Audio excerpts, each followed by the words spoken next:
All right. Welcome, welcome, welcome. Hey, today we're going to talk about the full moon in Leo. I'm Shane. This is dailyastrocat.com. This is my week that I'm going to call the Astrological Oddities and Events. We're going to talk about the full moon in Leo. And actually, I want to change that because it's going to be Astrological Oddities and Occurrences. Sounds better, right? It's for the week of February 19th through the 15th. Let's get right into it, okay? So, what we're talking about here is we're talking about the moon's going to be full. It's going to be full on Wednesday this week, and that's going to be on the 12th. The full moon tribe, that's, you know who you guys are. Maybe you don't. We've got to work on that, right? Full moon tribe, you're going to be celebrating, right? These are about culminations, right? The moon in Leo is about stepping out from behind the curtain. Or is it? We want to show the whole world who we are this week, and some of us may do that for better or worse. Now, we do have to show something. We have to show some of the work, right? That was my new moon in Aquarius intention, and that's what culminates with this moon in Leo. What was yours? With that being said, this is the last time we're going to visit this. We're going to talk about the year of the snake. This is the year of the snake in Chinese astrology. It's a year of growth, wisdom, transformation, intuition, mystery, and introspection. Okay? Last time we're going to see that. Just keep that in mind. It's a snake year. That's why we're going to be going through some growth. That's why we're going to be feeling some of that pain. That skin's going to shed, right? We're going to shed that skin so we can just rise up to the next level. It's all about that mystery. It's all about that transformation. This week features a lunation. The full moon in Leo on Wednesday of the 12th, and Mercury ingresses into the sign of Pisces on Valentine's Day. That's February 14th.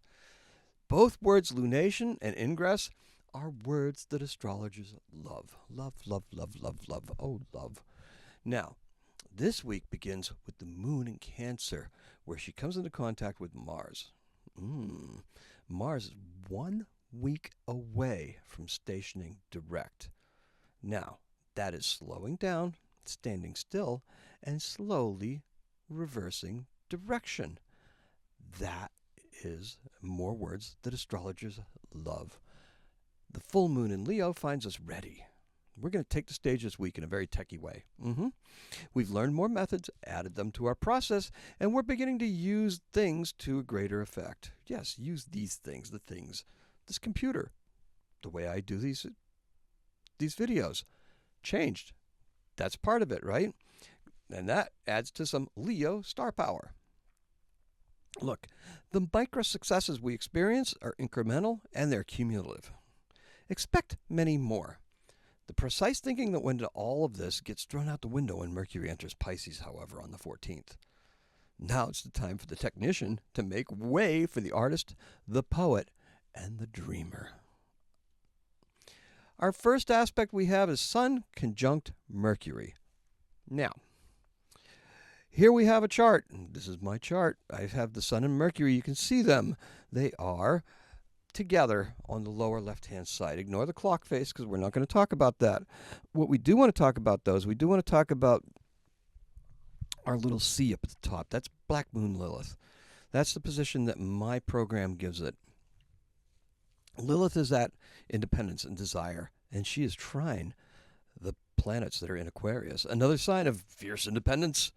Not so much desire, but wanting to do the right thing, right? Lilith is all about not taking orders, not doing it.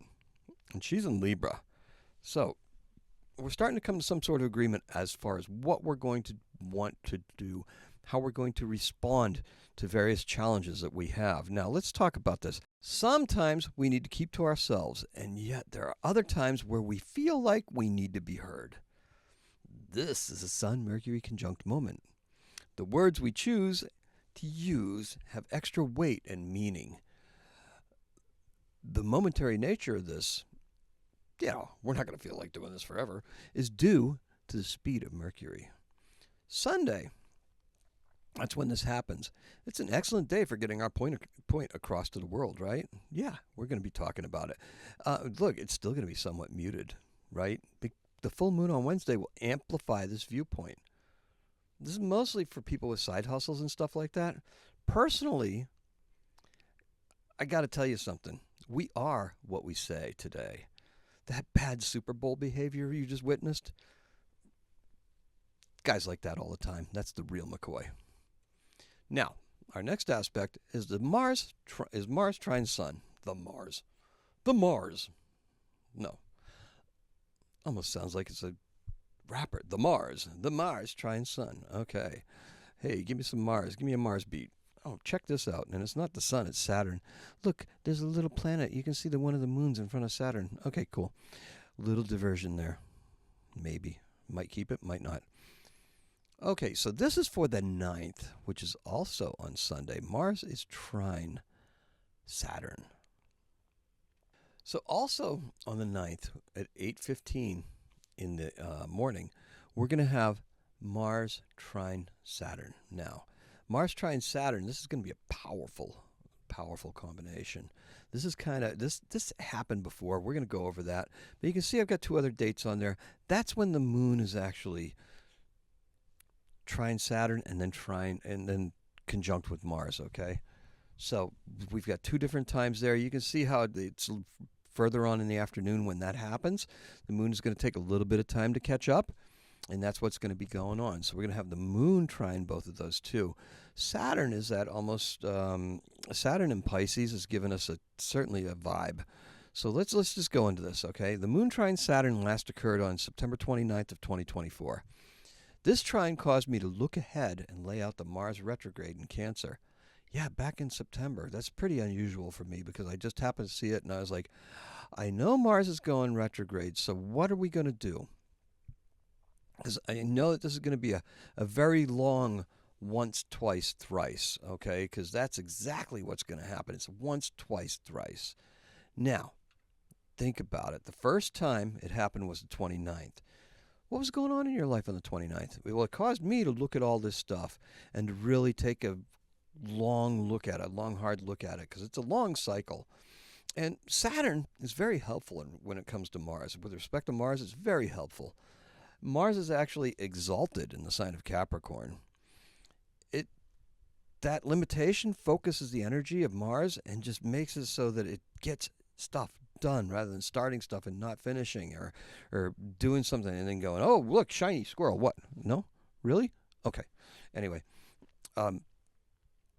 Mars is in Cancer, and it's in a cardinal sign. And it's going to connect us with our past strengths. That's what I wrote about before. I wanted to go back and redo everything that I did. Honestly, I was thinking about stopping doing Astrocat back then. I was like, you know what? I'm not getting any traction. There's something not happening here. I'm not connecting with people on a way that's meaningful or that shows any kind of progress. So at that point there, I decided that I would go back and then start doing some of the things. And then what you'll notice is that as I started doing that, I was like, I built up a little head of steam on the podcast. And then the elections happened. And after the elections happened, everything kind of fell down a little bit until Mars actually did go retrograde.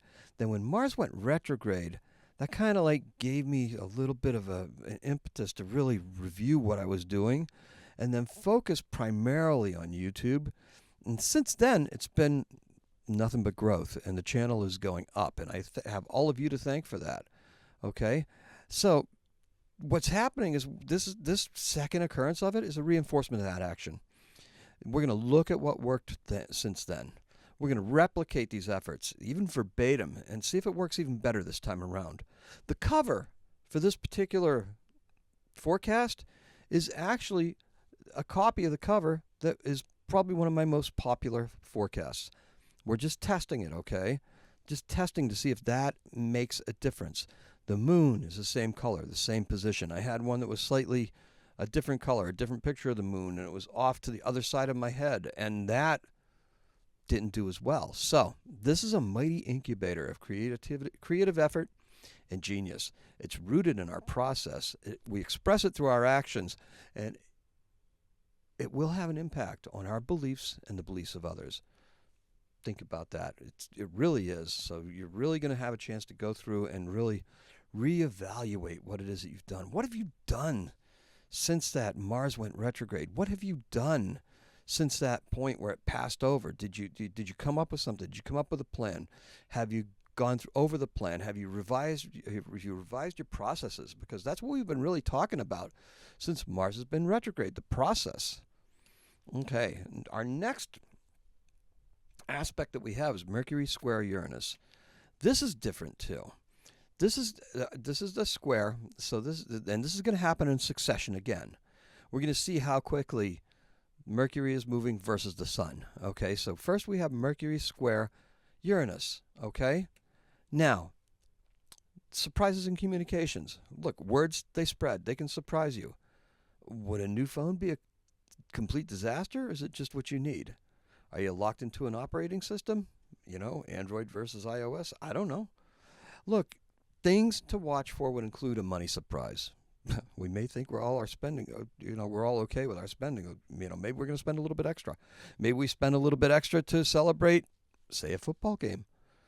Who won? Don't know. Don't matter. All right. No predictions here. Don't even have any kind of sort of prediction for that at all. Yeah, not at all. It could be a surprise because of this, right? What day was this on? This was on the 10th. Could be very much a surprise. Don't know.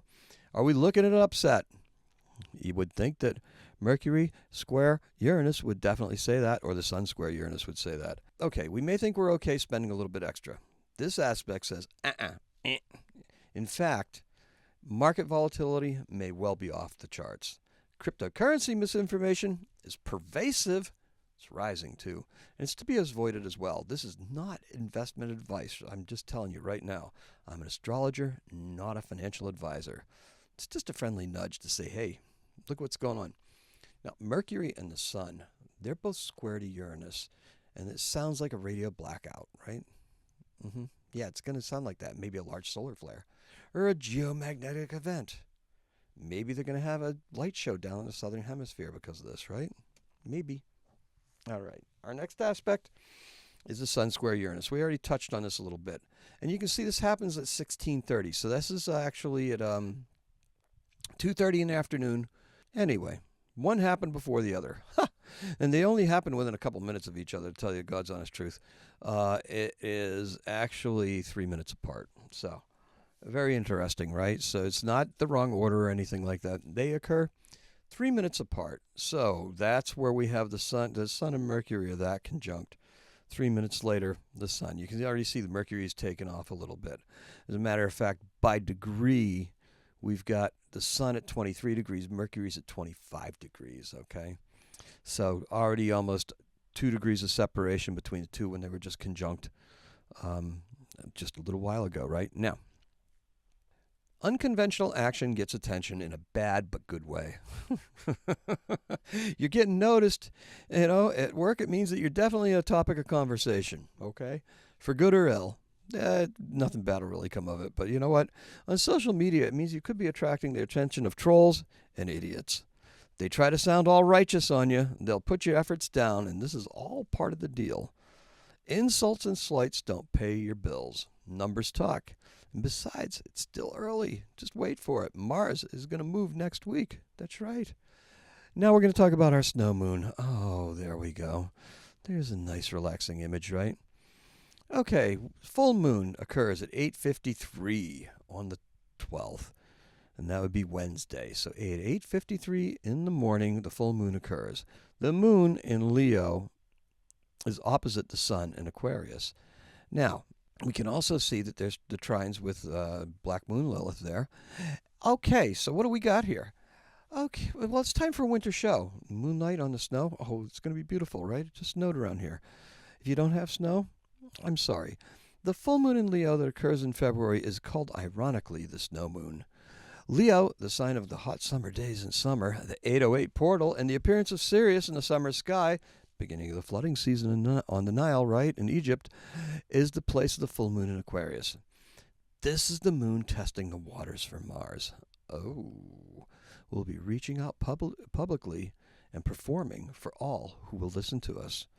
Our recent creativity peaks this week, all right? So anything we've been putting out, we're going to put out a lot of it this week. The vehicles we choose to convey these messages are the result of an increased understanding of the technology at our disposal. Nationally, Now, there's quite a few efforts to stop what is going on in the news. These are going on begin. These are going to begin unprecedented growth at the grassroots level, starting with this full moon. Okay, and now here we have Mercury entering Pisces, and I call this the risks and rewards of creative genius. Here we have Mercury entering Pisces, and you can see that I have a little diagram drawn down there. I think it's very interesting because I've seen some people talking about astrology and talking about the lines on the charts and the two lines that go across the top, which actually represent the horizon, and the ones that are up and down are the midnight point, the down part, and the high noon point of the up part. What do we have here? Well, we've got this little boat here, and the boat is actually made up of Saturn, Uranus, Mars, and the moon right now. And this boat has Mercury at the rudder. Oh, yeah. Well, actually, Saturn's at the rudder, so that's a very steady hand. We got Mercury back there trying to help out. The boat's sailing into the west, heading into the moon, right? The moon's in Virgo. That's a very steady and direct direction, okay? Look, Mercury in Pisces, we're talking about madly creative, okay? This is a place where Mercury goes to forget about things. Details, not important. Art, expression, mood, feeling. Those are the things that matter here. Do you hear what I'm saying? Do you feel me here? There's a commitment to people, ideas, and vices here. There's also great inspiration and genius, right? So and the vices, they can get destructive. Don't make any mistake of that. This is a place where plenty of loss and addiction and everything, but it's also a place of poetry and fantastic inspiration. This is a perfect place for us to experiment with different mediums. The sign of Pisces is committed until it isn't. That's right. Done. Wrote you off. Inner growth must be sustained. Mercury will go retrograde in Aries and return to Pisces. Think of this period as testing the waters. Pay attention to symbols and metaphors. Words should convey images and scenes. We're in a boat on a spiritual journey that will peak when the moon is new in Virgo this year. That's an intuitive thought. Let's talk about living lunar life. This is actually one of my favorite things to do. Look, the full moon gang, those people that are born around the time of the full moon, they're going to have to be patient. Normally, they're a boisterous lot, and they like to go out and celebrate and do crazy things and end up in emergency rooms and stuff like that. We're going to test the waters. Otherwise, we're going to be we're taking a polar plunge. Okay, we're just diving into the cold water. It would seem like this moon calls for outward action, but in reality, this moon aligns better with the release of some creative output to make space for a more divinely inspired, errant, and non-linear mode of creation and creativity. Oh, that's what we're doing. Let steady action guide you. This creative period is a test. To come through, you will need to be circumspect, disciplined, and committed to personal excellence. Don't ask why. Instead, say, why not? That's what I have for you. Let's go back for a second because I want to talk about a couple things. I want to talk about our best days. Judging from what we saw, our best day for love, let's give it up to Friday. That's Valentine's Day.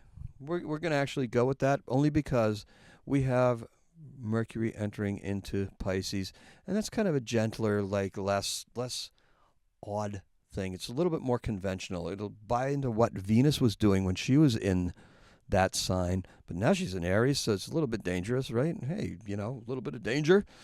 Yeah, maybe not. Who knows? You might be totally infatuated with it. Our best day for health is going to be probably Sunday. It should be Sunday. It should have been Saturday, actually, and then it carried over into Sunday. You probably blew that, so just try to catch up during the week with it, right?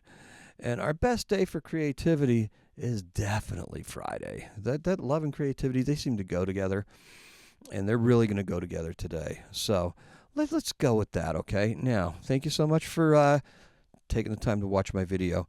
Make sure you show me some love. Hit the button, get the notifications. Podcast is at YouTube. Also, anywhere you get your podcasts. Make sure you hit the bell and subscribe. Thank you all for watching. Have a nice week. Happy Astrocatting. Love you all.